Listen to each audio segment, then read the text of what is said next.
glad to have you on today's webinar. You are sitting on this webinar because you want to hear more about the upcoming CCAP exam. And I know for many of you this can be an anxiety-inducing activity, even thinking about the exam.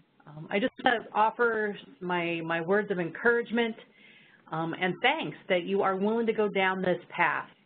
I've sat where you are sitting now. I remember being out after doing my CDS and my ESP and then all of a sudden there's this exam and this pile of reading.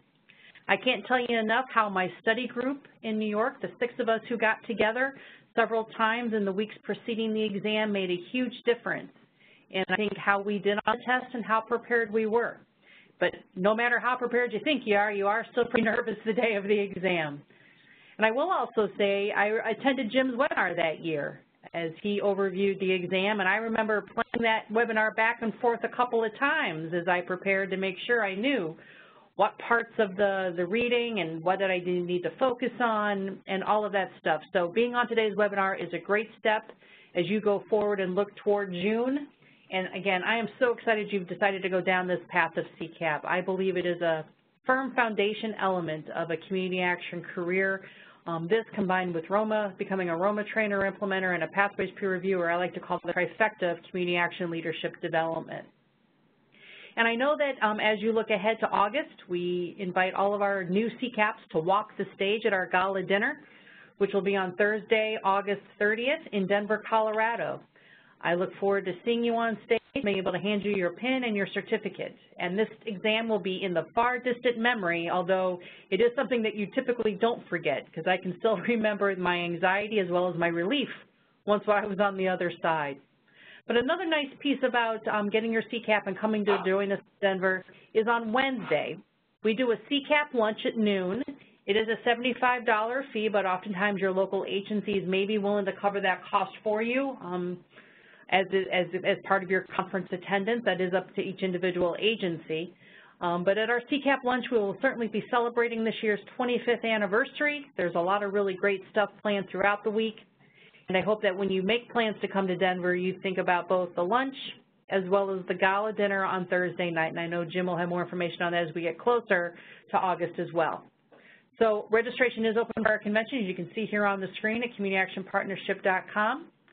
But with that, I'm going to turn it back over to Jim. And again, I remember sitting where you are, listening to Jim do his overview, and it makes a difference. The more preparation you have, the better you are ready for the exam. And my only 2 cents is, read the readings. You don't have to know them verbatim. Don't just read the readings. Know the code of ethics, and have a good night's sleep, which I know is easier said than done. So with that, Jim, I'll turn it over to you. Good luck. Thank you so much, Denise. Thanks for your words of encouragement and for your great leadership for community action and the CCAP program, that important part of what you've called the trifecta of opportunities for persons who demonstrate leadership. And we're going to, in this particular webinar, take a look at CCAP exam from a couple of perspectives. First, I want to note that most of the attendants, as I look at the list of attendants, not quite all, but most of you are persons who actually have received notification of qualifying to take the examination this year. But there are a few persons I can see from the registration list who are new to looks like new to CCAP, but I don't want them to be left behind as we get started here. So in this webinar, we are going to first take a few slides to examine or take a look at the examination from a general perspective. And then we're going to look into the login process for a practice exam that will soon be open to everyone who has qualified, and then look at the process for navigating that practice exam. And then we will look at and compare that to what the differences are between that practice exam and the actual CCAP exam itself on June 20th. And then following that, our our fifth point will be to look at some of the specifics and practical details, what to know and what to do between now and the time you show up for your exam. This webinar is being archived and should be available for viewing probably early next week. That is important for any of you who wish to return to look at the webinar and listen to more detailed instructions, but also for the benefit of those persons who have qualified who have not been able to sign in to view this webinar live. Okay? So let's take a look in the generic sense about the certification examination. Oh, and I will pause at certain points in this presentation to look at questions that you will have typed in your question box on the bottom right-hand corner of your page. Before I begin, then let me ask Sharita, are there any other instructions or information you would like our participants to know before we jump into the details of the certification examination? Sharita, anything we need to know? No, other than if people have questions, to put them in the chat box, and if they could send it to host and presenter. Both Jim and I will receive your questions so that he would be able to answer those throughout the presentation. If anyone has loss of connection for any reason, they can contact you or what do they need to do? Yes, they can contact me. I am at my email. You can email me at cclate@communityactionpartnership.com, and I can put that in the message box right now. Okay, thank you, Sharita. So let's take a look at the certification examination general perspective. First of all, the examination is candidates are eligible to take the exam when you've accumulated 700 points on the candidate data form and ESB combined, each of those submissions. So must have scored a minimum of 300 points. Most of you on this webinar know this, some don't. It's administered in June each year, usually on the third Wednesday of June. This year it's June 20th. The exam is composed of questions that are written and tested by the community action leaders in the field. And these questions are mostly objective questions. The first part of the exam is. There are some essays, though, in which you are asked to apply management and leadership skills to make specific choices. In some, it's based more on application knowledge than it is based on memorization of facts. This examination is given in 2 sections that total 4 hours, slightly different this year because it's in a digital format. It'll be administered using a Moodle cloud-based program, but only at specific approved proctored sites. You cannot take it from your agency at home. And before signing on to the actual CCAP exam, candidates are required to go to a practice exam on the laptop computer that they will be using and bringing with them to the exam site on exam day. This is very important. This is a way of certifying that the laptop you have used does work for you connecting to the web page. There's a reason for this is that there is no appeal. If your computer fails and you cannot complete the exam on exam day, it is totally the candidate's responsibility to use a machine that has been used to access the Moodle site and to determine that that laptop is appropriate for use. You cannot use a smartphone, or you cannot use a tablet. It must be a laptop computer. I will repeat that, those points a little bit later. It's scored by the CCAP Commission in late June. Objective questions are automatically scored by the program, but the commissioners need to read and all essays. It's based on 5 sections of the body of knowledge outline. That means Section 1, which is the section that's just objective questions on the exam, includes history and community action, vision and values of community action, traditional management skills, leadership skills, and theories of poverty. That's Section 1 of the exam. Section 2 of the exam is a series of essay questions, including questions based on the New Hope case study, a case study of a fictional community action agency that will be sent to all candidates at a date in which they also receive copies of the exam regulations that will be coming to each of you at the time when you register to take the exam at particular sites. And I'll have more details about how to register exams and at what sites a little bit later in this webinar.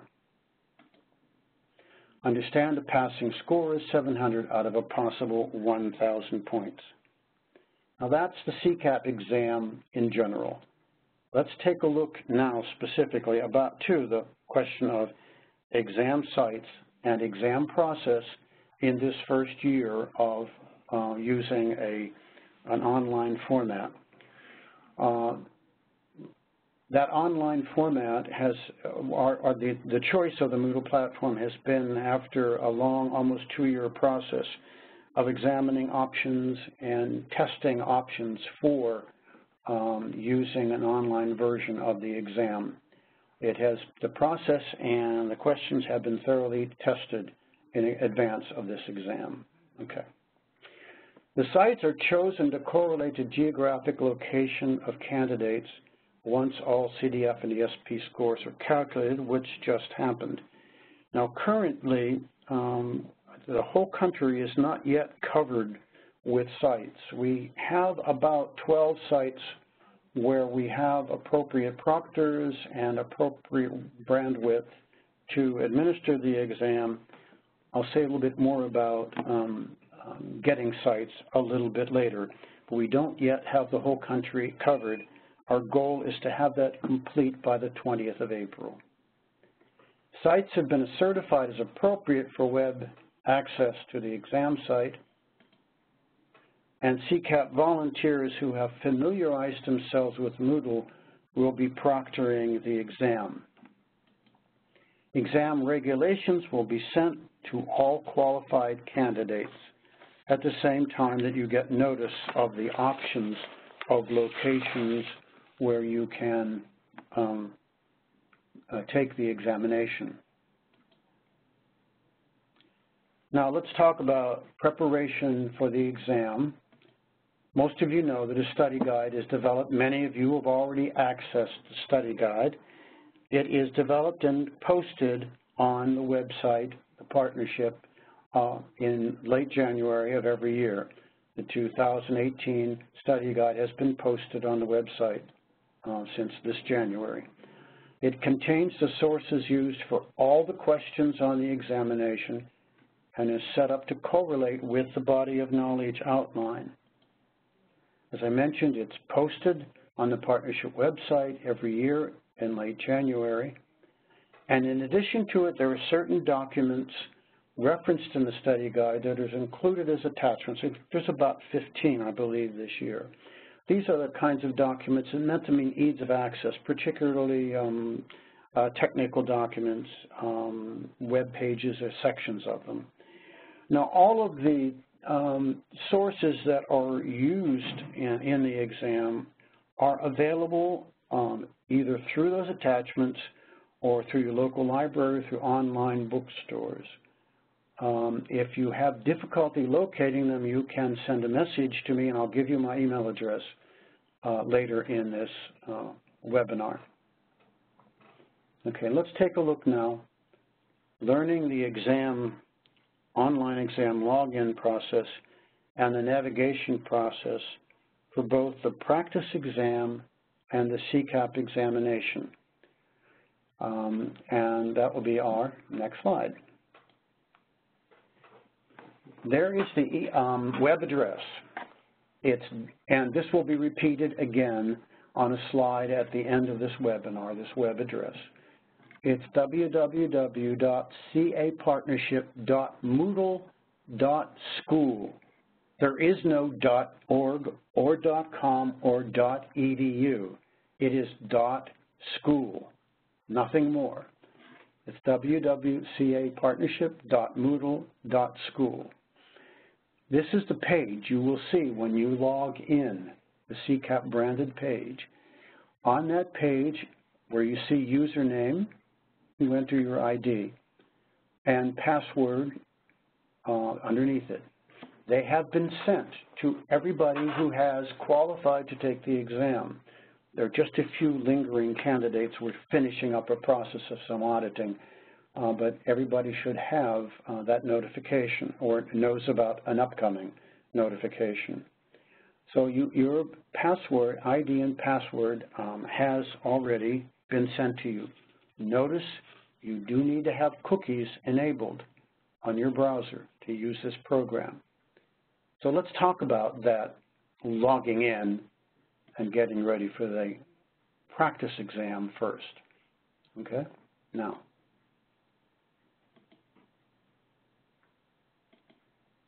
a 5-digit ID is assigned to you. Most of those IDs begin with either 20 or 19 or 18, and then 3 digits after that. That ID is also your password. The same 5 digits that are sent to you on your message is also your password. That is true both for the practice exam that will be open soon, and as it is for the actual CCAP exam. If you have correctly entered your information, the correct 5-digit ID, and that same number as the password, this is what you will see on the screen. Your name will appear where it says your name here. That's on the top right-hand corner.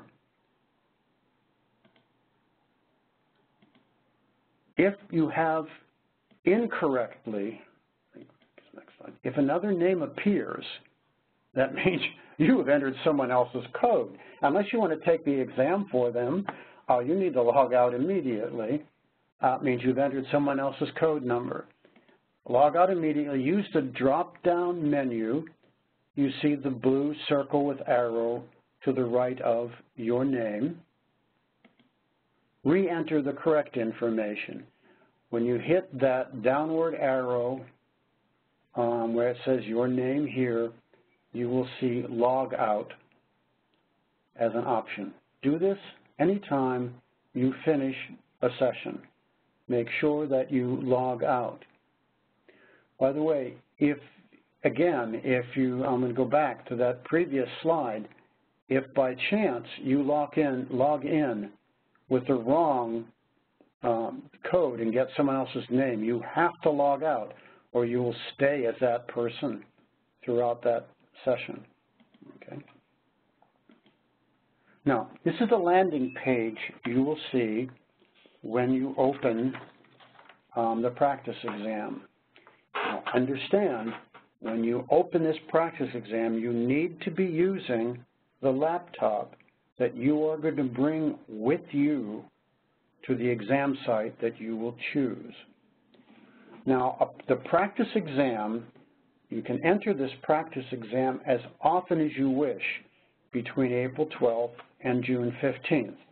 I'm going to say a few more things about that. First of all, you will see this on the upper left-hand side of your screen when you get to this landing page. Again, you'll see your name and a dashboard. On that dashboard, you see it lists My Courses.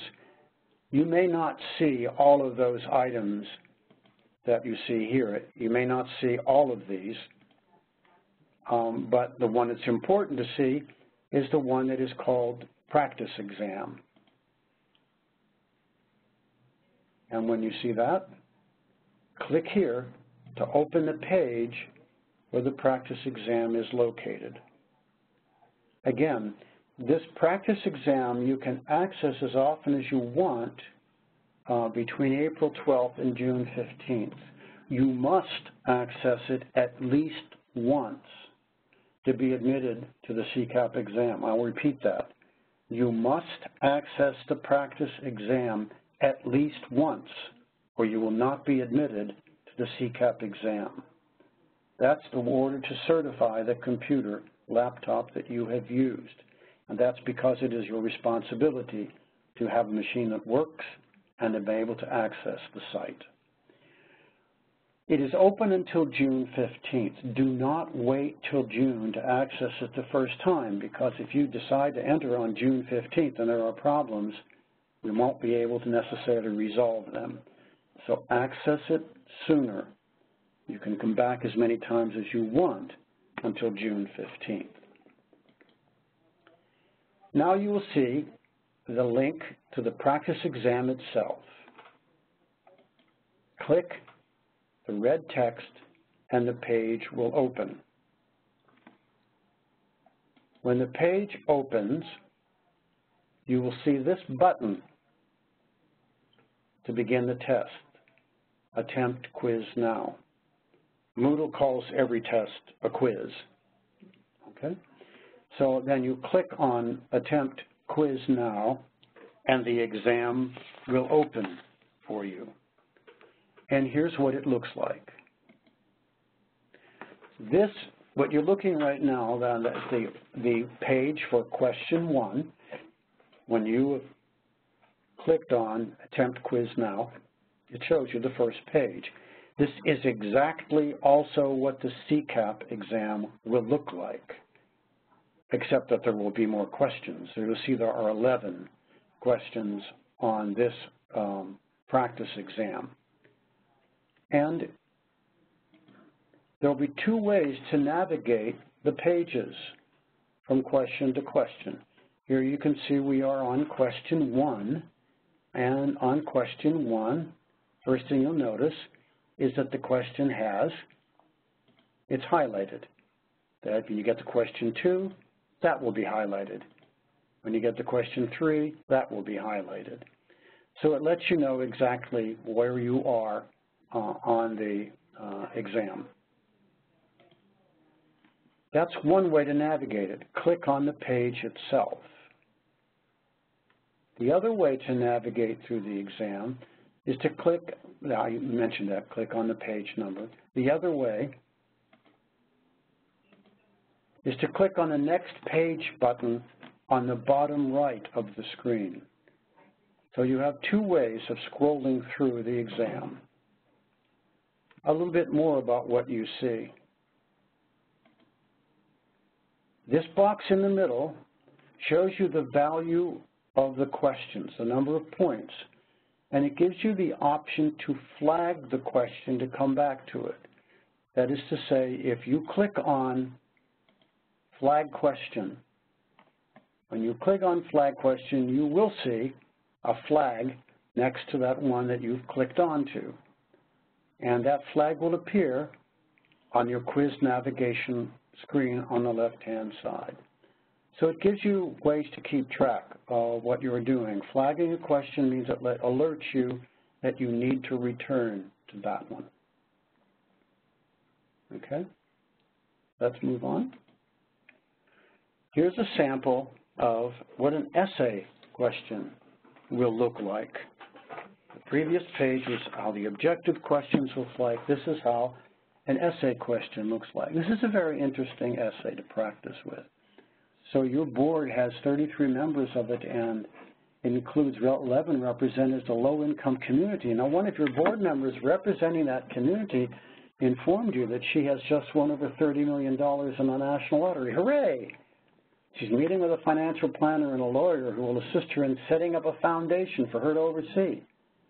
The majority of her proceeds will be placed in this foundation that will use investment income to award grants to community-based housing and sober living facilities, including your Community Action Agency.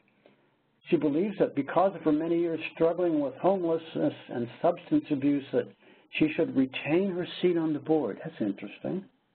And continue to be a voice on their behalf. And she's confident that her funds can help the agency add new programs to meet the proposed foundation's goals. Wouldn't that be a wonderful problem to have in your agency? So then you're given a specific task. You've read that description of that case. Your first task is, how would you respond to her request? And then give a rationale for that response that you have chosen.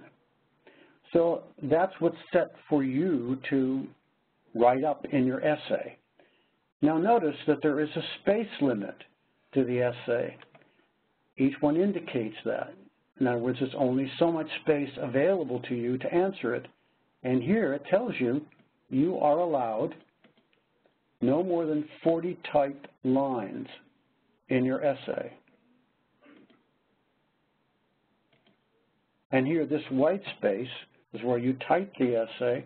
It functions very much like an MS Word document. It includes the editing options on a bar on top, which should be quite familiar to you, these various editing options, including bolding, italics, bullets, and listing. However, the linkage to web pages is not going to be accessible on this exam. Okay, so that shows you a little bit about what essays look like.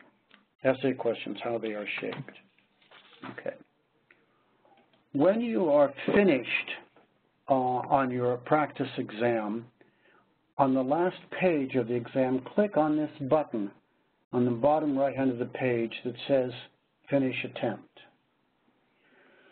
You'll notice that the practice exam has 11 pages to it. The 11th page of the practice exam is actually shaped like an essay question, but it's an opportunity to give your reflection on any issues or difficulties you had navigating the exam, the 11th question. I read that to make sure that I discover any difficulties someone might have.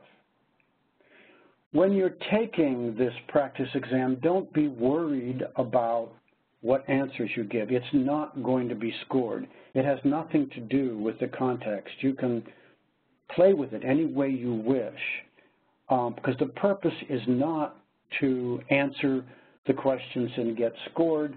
The purpose is only to give you an opportunity to experience the format and to navigate your way through an exam. And you can go back and do it as many times as you want till you feel comfortable with the format. But when you get to the last page of this practice exam, click on this button at the right end of the page that says Finish Attempt. And this is what you will see when you click on Finish Attempt. A summary of your attempt, noticing which questions you have answered. You'll recognize then that quiz navigation box on the left side of your screen. It's the exact same 11 items. The ones that have a gray fill-in show you that the answer has been where you have answered, that gray shading. Also, the summary of the attempt shows you the questions you have answered or not yet answered and the ones you have flagged, so that you can go back by clicking on the page number and go back, edit a question, change your mind, edit, or go back to one you didn't answer the first time around. And then when you are satisfied with what you have done, satisfied with your summary, then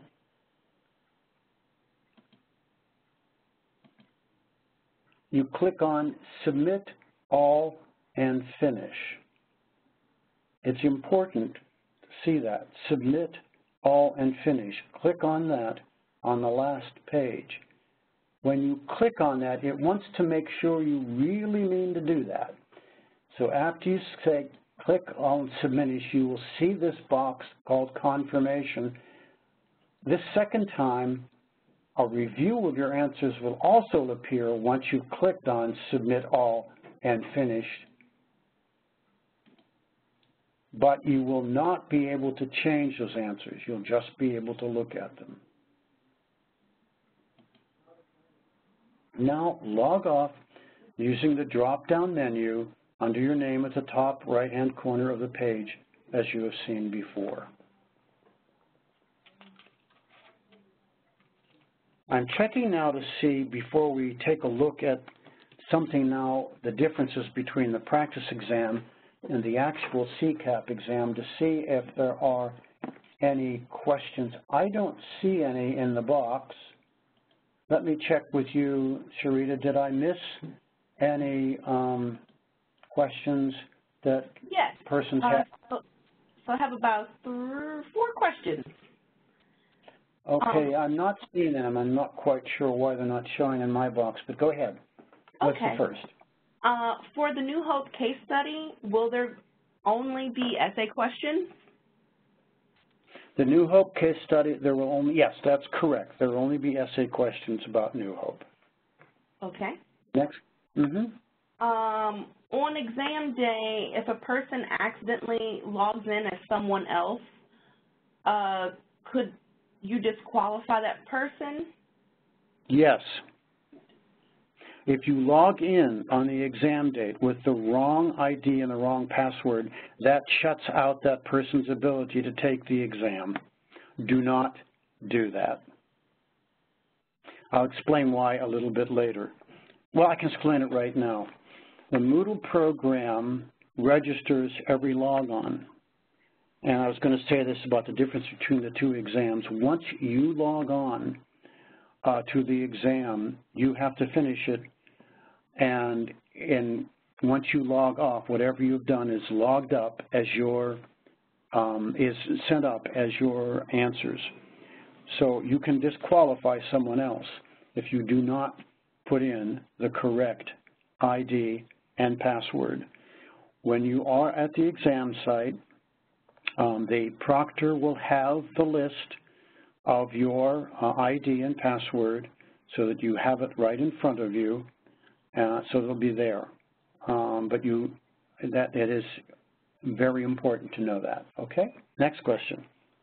What if I access the practice exam with my current computer, then something happens to that laptop and get a new one? Can I do the practice exam on a second laptop that I'll use the day of the exam?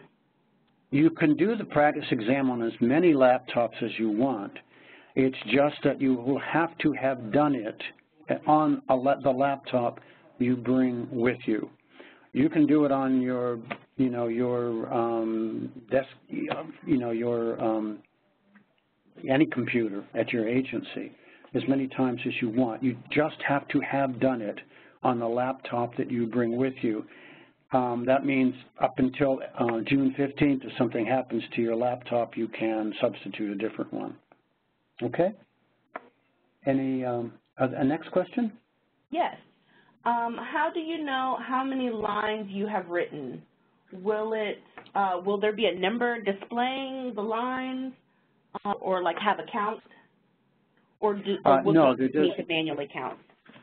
We have done a lot of practicing with these essay questions, and 40 lines is the most that the program will allow, and no one has yet practiced needing 40 lines ever in all of our field testing of it. So if you need more than 40 lines, then you're too verbose.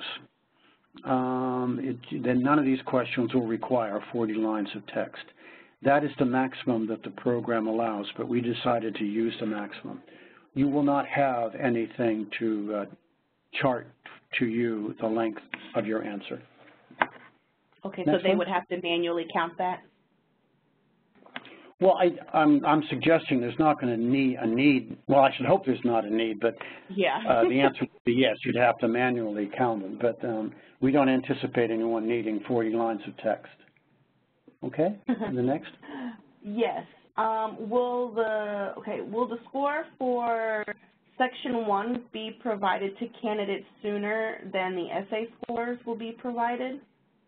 No, they will not. There are reasons for that.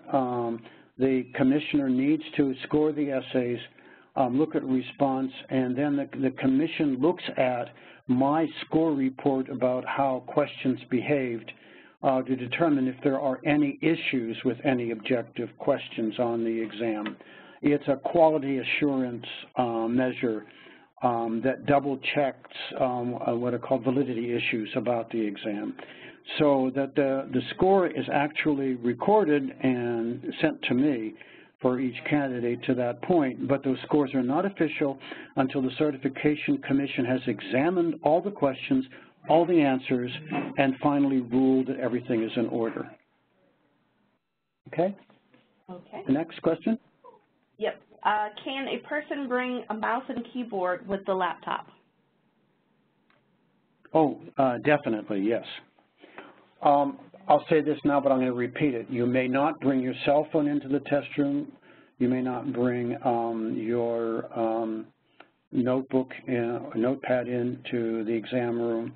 The only thing you'll be able to bring in the exam room is, and I'm going to encourage this, and I'll mention this again, is to bring a calculator in case any of the questions require you to do some calculations, a handheld, calculator, and pens or pencils. But I'll get into more details and a lot more detail about that in a few moments. Anything else, Sarita? Yep, I have one more question. Yes. As a proctor, is there a way to have a laptop on hand as a backup without candidates logging in ahead of time to practice? For proctors? Mm-hmm. Did you say? Yeah, yes. Proctors are expected to have logged in at least once themselves, but they all receive those instructions and that information in advance to proctoring, so they need to have had the experience of entering the exam themselves, yes. Okay, and that is the questions that I have right now. Okay. So then let's go to the next section. We're going to compare the differences between the practice exam and the actual CCAP exam. First, yes, you can return to the practice exam and do it again as many times as you want until it closes, but you can only log on to the CCAP exam once, and once you log on, you have to finish, because you're not going to be able to go back to it. So that's just very important to be aware of that, okay? The CCAP exam actually is two separate quizzes or tests, and I'll be careful to describe that in more detail in a moment. The first one is the set of objective questions covering all areas of the body of knowledge, and the second one is just the set of essay questions, including the questions on New Hope. Each of the two tests that make up the whole CCAP exam opens for sign-in only on the date of the exam. Actually, the Moodle program gives me a report of exactly the time in which you sign on and the time in which you sign off on that date. It may take a little longer for this page to open than was the case with the practice exam.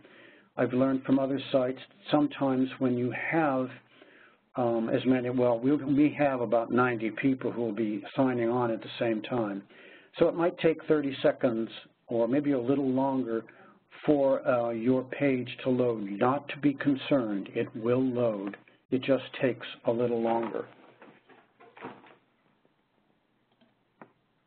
You must open up the objective question section first.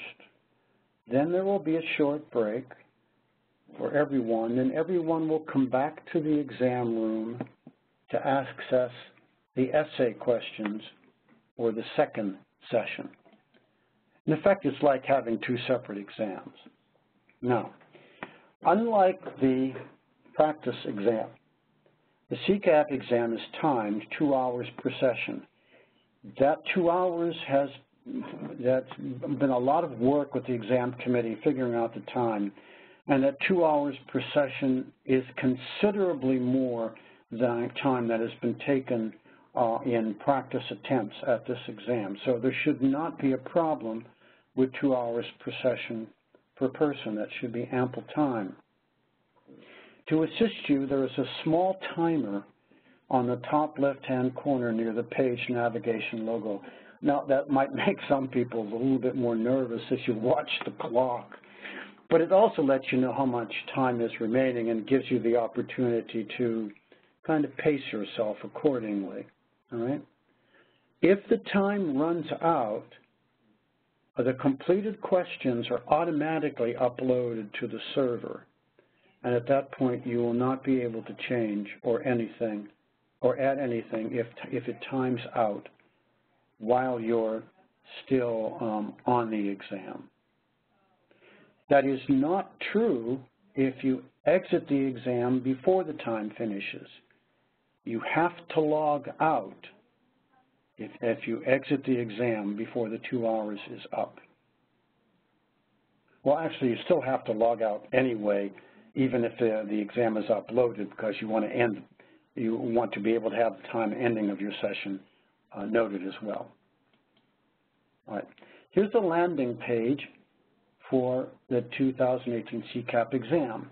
Again, you'll see on that left-hand corner, just like you do with the practice exam, you will see that same box. And again, you click on Access the CCAP exam. Now, what you actually see on this current example is 3 different possible. These are the actual 3 different parts of the CCAP that are loaded into the Moodle. These may not actually appear on yours, but this definitely will, the CCAP exam, and that's what you click to access it. Okay? Let's move to the next. Now, I mentioned it's 2 sections. You click on CCAP exam objective questions for the first session. Now, something I want you to notice, it describes here, welcome to the CCAP exam. There are 39 objective questions. You will have 2 hours to complete the section, and only after you have completed the objective question session will you be able to proceed to section 2, the essay questions. Note this very carefully, though.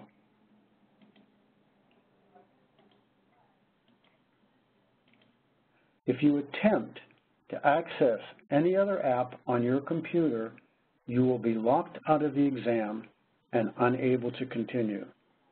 That means you cannot go down and look up some reference that you may have stored in your computer. It will lock you out. So do not open any other pages. You attempt to do that even on another screen, it will lock you out. Okay, so the first session, you click on CCAP objective questions, and then you click on CCAP exam essay questions when it comes to the second session. Be very clear that you're opening objective questions the first session and essay questions the second session. Okay? Now, some closing notes about this, and then we're going to look at more practical details about what happens between now and when you actually walk into that exam room. As I mentioned, we hope to have the test sites determined by April 20th. Currently, there are options for about 12 sites. We are not really covering the country, we think, satisfactorily. We're working on that. Here's what's required of a test site: reliable high-speed internet connection, availability of an IT person to assist candidates with internet connection, an appropriate well-lit testing room.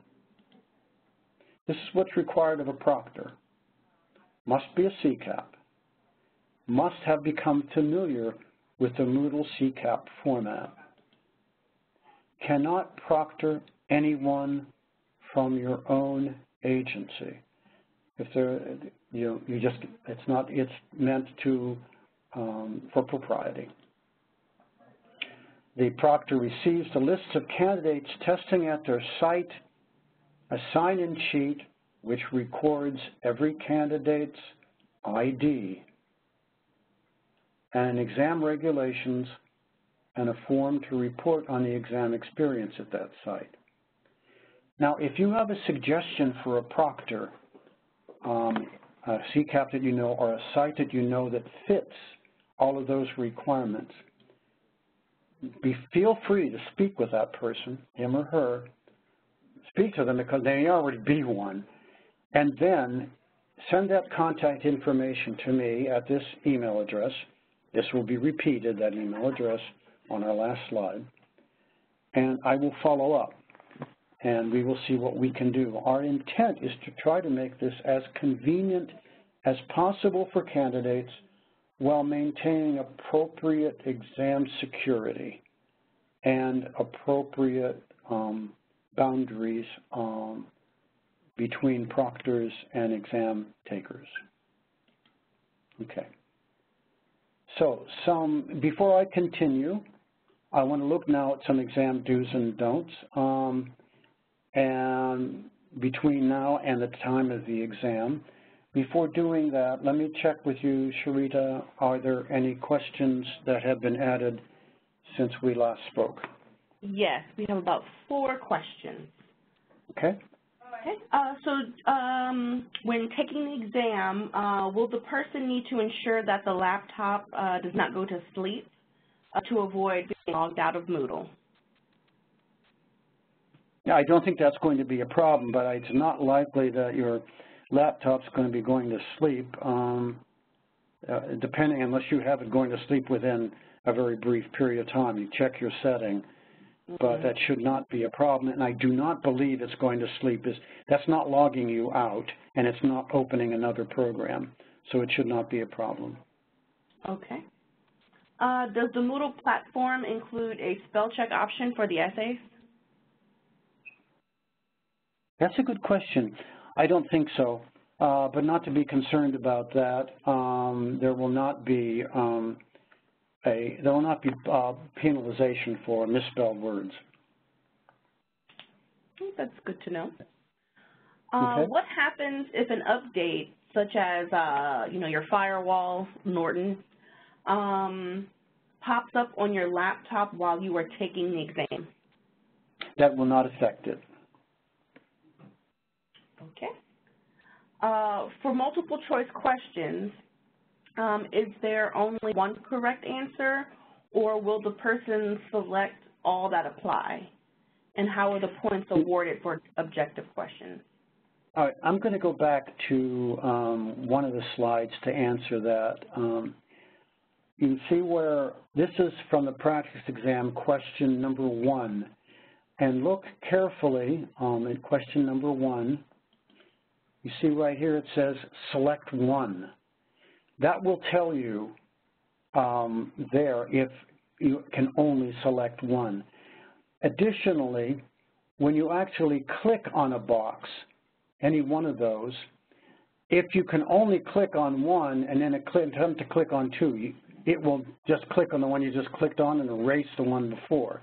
So it'll be very obvious whether you can choose more than one or not. If you can only choose one, only one box will be filled in. That white dot will become black. If you can't do more than one, then the blocks will each become black as you make the choice. And if it's multiple, you can fill them all in, but you are penalized for ones that is clicked on that is not an answer, and you are penalized for one that's not clicked that is an answer. And the question was asked about the points. I can tell you now the point value, again, you see that here, that's the number that you see right here. The default number that's printed in Moodle is 10, and the 10 points there is, that's just a default in the program. The points for specific objective questions is 20 points each for the 39 objective questions. The essay questions each have different values, and they will also show in that same space that I am highlighting right here. Okay? Another question, Sharita? Yes, the last question I have received is there scrap paper so we can outline our essay answers? Yes. Scrap paper will be provided you by the proctor. And the proctor also will provide every candidate, I'm going to repeat myself, but I'm going to say this again, but the proctor will also give every candidate a clean copy of New Hope case description, and you will have it in front of you during the essay or exam section 2 essay questions. You may not bring a marked up copy of New Hope with you. The notes that you make on scrap paper and you can write on the New Hope if you wish also during exam, but they are all returned to the proctor and the proctor disposes of them. But you don't keep anything, you don't take anything from the exam room. Another question? Will we log out of Moodle in between the two tests? Will there be a break in between to stretch, go to the restroom? You don't have to log out of Moodle if you don't want to. It depends on how comfortable you are with your laptop and your computer, but you can, because in effect you're going to two different tests. So from its perspective, you're just going to log back on and go take the test you haven't taken. I suggest that it's probably more comfortable to leave yourself logged in, but that's up to the individual person taking the exam. Okay, another one? That's it for now. Okay, so let's take a look again and say things to do, do's and don'ts, and I'll start first before the exam. Go to the practice exam at least once between April 12th and June 15th, at least, on the laptop computer you're going to use. Earlier is better. Strongly, I suggest, do not wait to June to go on the first time, because then we might not be able to resolve any problems you have. As you remember, I'm going to go back to this slide that I was on before. As you remember, question number 11 in the practice exam, that question number 11 is specifically a place for you to write down any issues or concerns you have about accessing or navigating Moodle, so that I can research what your issue is and get back to you if there are any concerns that need to be addressed, okay? So that's one of the most important reasons why, one of the reasons you want to make sure you get to the practice exam sooner rather than later. And I won't be, if they all, the concerns, we have a deadline, everybody, and it's like when all the ESPs come in on the day that they're due, and we just get swamped with all this all in one day. That could be disastrous with the exam, really could. So please access it in April or May, because if they all happen at that same time, we could miss some big problems. So that's really so important. Now remember that the study guide posted on the partnership website contains all the references used for each section by section, for each part of the exam. Now you will register for your site after receiving the list of options from ccapcontact@aol.com. That's probably going to be around April 20th, around that time. And again, I may be getting some suggestions from you about options for having a hosting site in your location, especially those of you who are from states where we don't have a lot of other CCAPs. Oh, it's a good thing, I just thought of this. One of the sites will be CAP-Law Conference. We are currently working with CAP-Law to establish an appropriate testing site in Albuquerque for those of you attending the CAP-Law Conference. And we do already have a proctor. It's actually the commission chair, Paul Dole, will be proctoring the CCAP exam at CAP-Law. But you can register for your site after receiving this list of options from ccapcontact@aol.com. It'll indicate who the host is and who the proctor contact information will be. It'll be contained in that same message. That message will link you to a SurveyMonkey's page. On that SurveyMonkey page, you will be asked to indicate the location that you have chosen. You will check your agreement to follow the exam regulations, which includes that you have followed the process for use of the appropriate laptop, and you also will certify that you have accessed the practice exam site. That's kind of an extra fallback measure for me to make sure that everyone is actually followed through. So that SurveyMonkey registration is what is used to determine the final list of candidates going to each site. Then,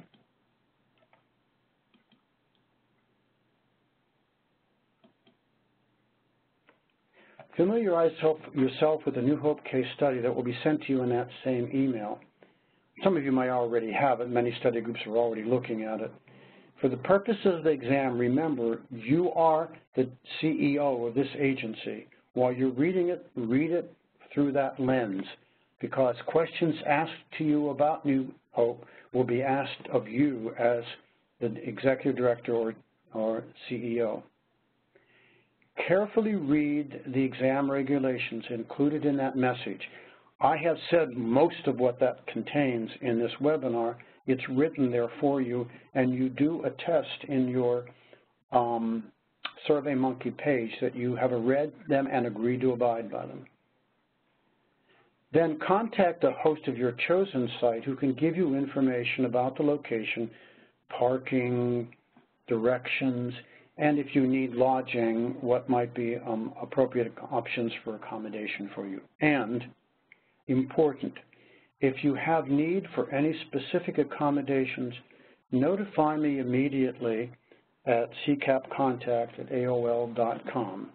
That will also be on the SurveyMonkey to let me know, and then we will connect to see what is the best way to address those particular needs. Okay? All in compliance with what ADA requires.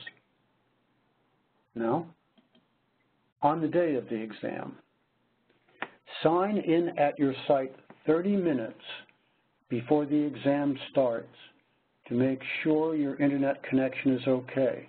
Your site is required to have an IT person available to assist you. Now, the exam time. The exam begins at 10 a.m. in the Eastern time zone and at 9 a.m.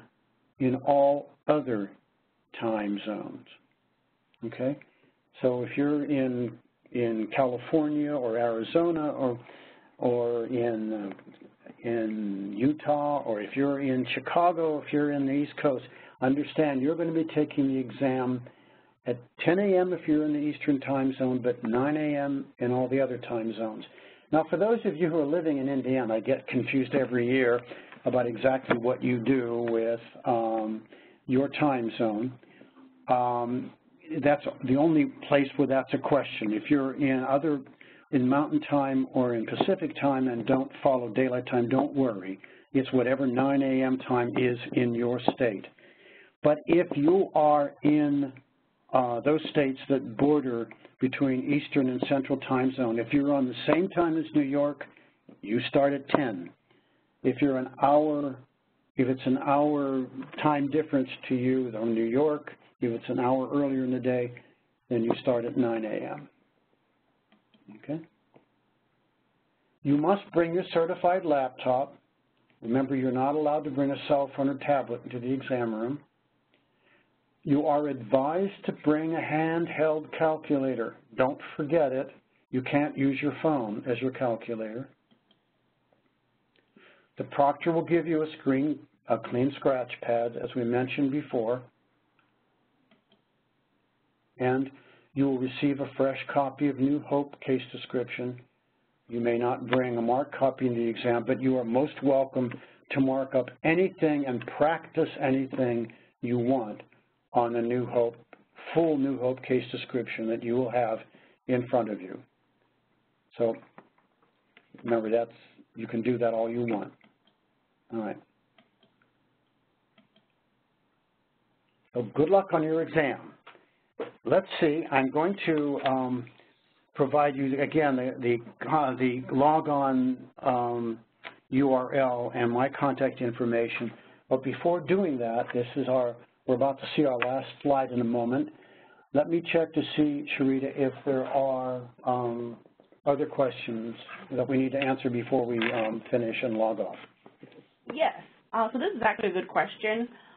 Would it be a good idea to have everyone access the practice exam at the same day and time to test the system's capacity for June 20th? Let me see. I'm not quite following the question. You mean access it at the same time because you're all in the same room, and is that what you mean? Try that again. Yeah. The person's, it seems like they're concerned, you know, if everybody's on the exam at one time, will there be any issues?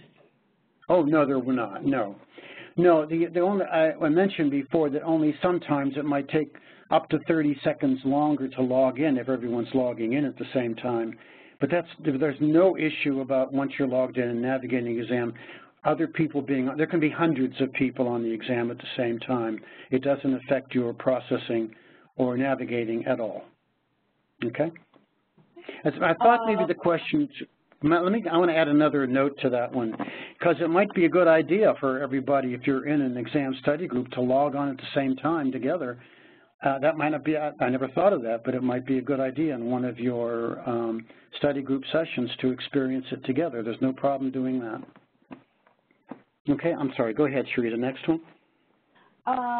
Where can someone find the New Hope case study? That it will be sent on the partnership's website, I believe. Yes, it's there, but well, I'm not sure that it is. I'll have to double check. But it will be sent to everybody when you get the message that includes the exam regulations and the options for sites. So that will be available then in a couple of weeks. Okay? Okay. And so people can have that to practice as well? Of course. Of course. As a matter of fact, not only can, they should. You should read it carefully. You should take a look at New Hope and think, what's good about this agency? What needs some help? Where do you feel things are running smoothly? Where do you think there's some challenges? How does it constructed? What does its budget look like?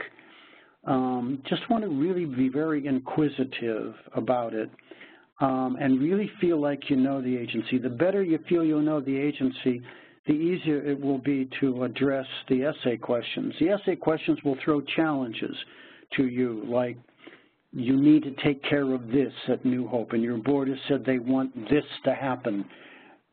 Explain to them what you're going to do. I'm being very vague about that because if I got more specific, it would be saying too much. But so the more you think about it, the more you look at it, the more you compare it to what agencies are supposed to look like, and the better it is for you. Okay? More. Still on the New Hope case study, is this the same study from the peer reviewer training, which I guess I would have to look in on the partnership side? I'm pretty sure it is the same one because I know we have been engaging with the Excellence Commission about that. But just to be double sure that there haven't been some additions or changes that they needed to make for their purposes, wait to see the one that is sent to you. I'm pretty sure it's probably the same, but I don't want to be held to that. Okay. Can a person bring in a water bottle? Definitely. If you are finished the objective questions before the 2-hour limit, are you allowed to leave the room, or does the person need to stay? You're allowed to leave the room only if you know from the proctor at what time the second session begins. That just needs to be clear. Okay? Okay.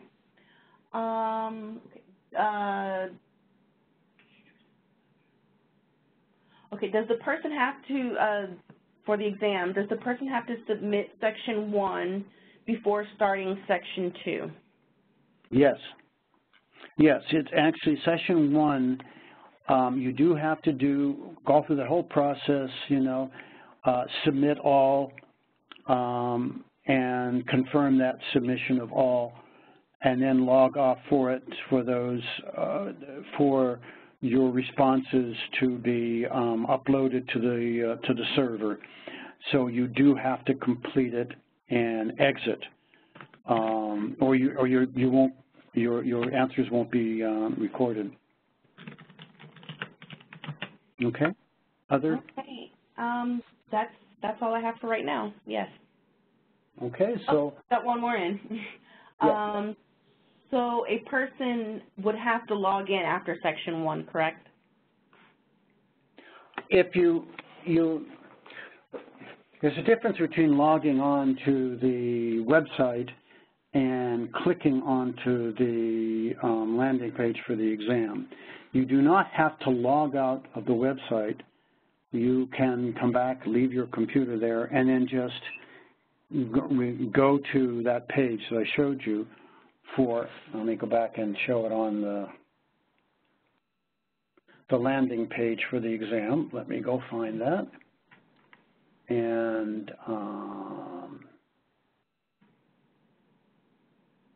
this one.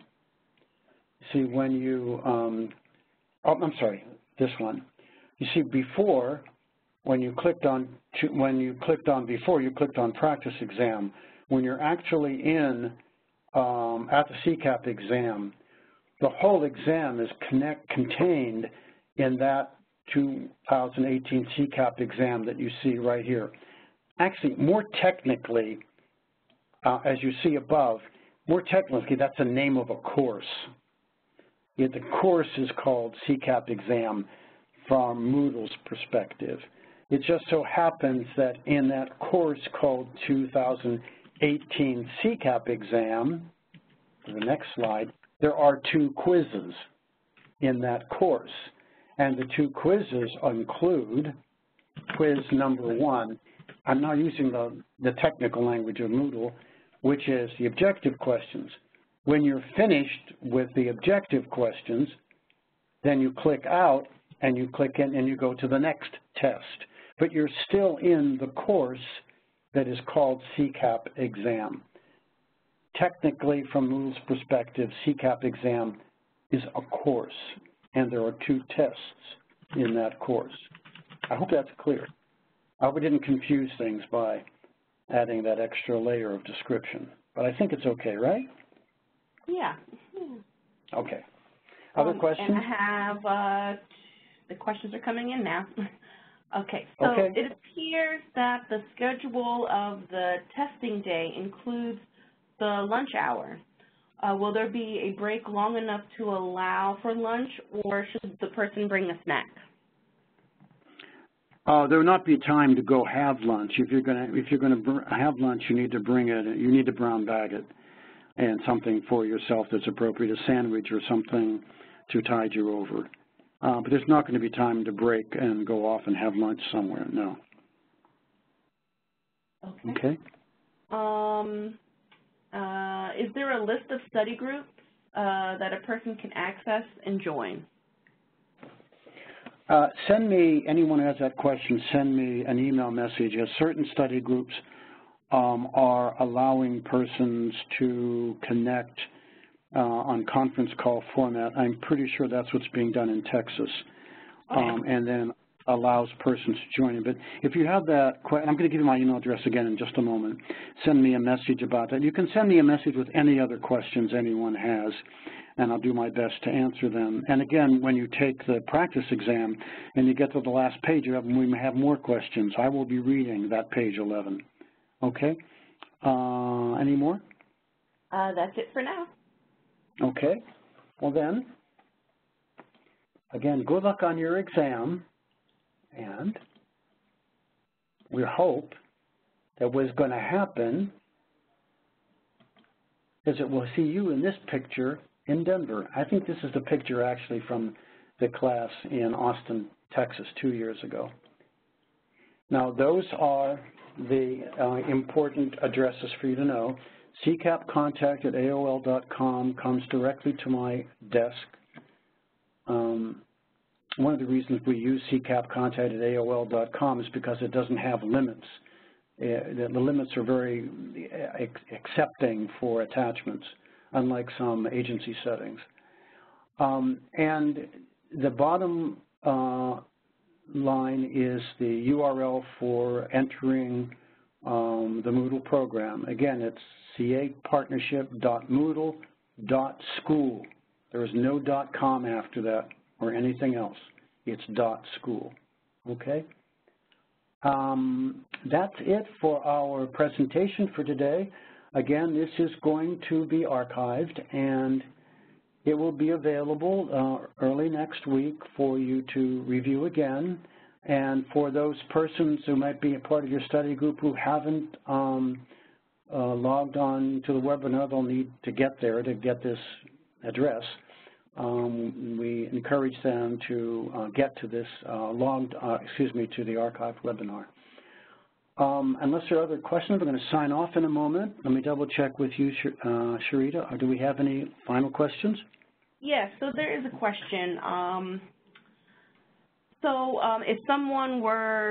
If someone submitted their paperwork last year and they're now sitting for the exam but have not received their access code from Moodle, how do they go about getting that? I sent that a notice to everybody who qualified last year and is, for one reason or another, didn't finish the exam or take the exam last year. You should have already received that message with your code. If you have not, email me right away, and that means that it's got lost in cyberspace somewhere, and I will resend the message to you in response to the email message that you send to me. Okay? Perfect. Okay. Well, wonderful. That is all the questions we have received in our chat box. Thank you, everyone, for joining us today. If you have any questions, please contact Jim at CCAPcontact@AOL.com. The slides and recording will be available on the CCAP page on the partnership's website early next week. And that is it. Everybody have a wonderful afternoon, and see you all in Denver.